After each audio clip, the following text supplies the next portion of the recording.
Este é o momento no que o presidente da Xunta e o alcalde de Sanxenxo asinaban o convenio para a cesión dunha parcela por parte do Concello para a construción de vivenda pública. Aquí, neste espazo de máis de 2.600 metros cadrados, van se erguer 25 vivendas. Si hoxe firmamos isto como acabamos de firmar, mañán xa podemos facer o que explicaba antes a conselleira, que é xa facer as publicacións, non perder un solo día, e chegar antes de que remate este ano coas obras empezadas e en 15 meses telas rematadas. Ese é o plan para este proxecto que conta cun investimento por parte da Xunta de case 7 millóns de euros. Este mércores sairá a licitación o contrato de redacción do proxecto e as obras destes novos fogares. Se os prazos se cumpren, a comezos de 2028 estas vivendas poderían estar rematadas. Telmo Martín agarda ademais que este sexa o primeiro de varios acordos pro impulso da vivenda pública no municipio. Eu o que teño que facer primeiro é darlle as gracias ao presidente, porque esta é a primeira das firmas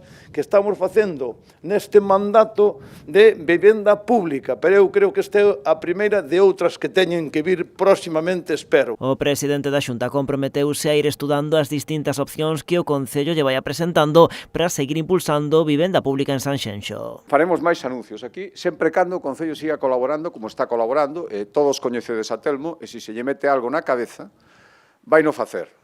E como xa se lle meteu na cabeza que isto ten que ser un concello que sexa emblemático e que mande esa mensaxe de que aquí é posible facer vivenda pública de calidade a parte das promocións privadas, que hai moitas, eso ímolo facer. O alcalde fixo tamén un chamamento á veciñanza, en especial á mocidade, a iniciar os trámites para poder optar a unha destas vivendas. Entre os requisitos fundamentais, lembrou o rexedor, estar empadronado no municipio.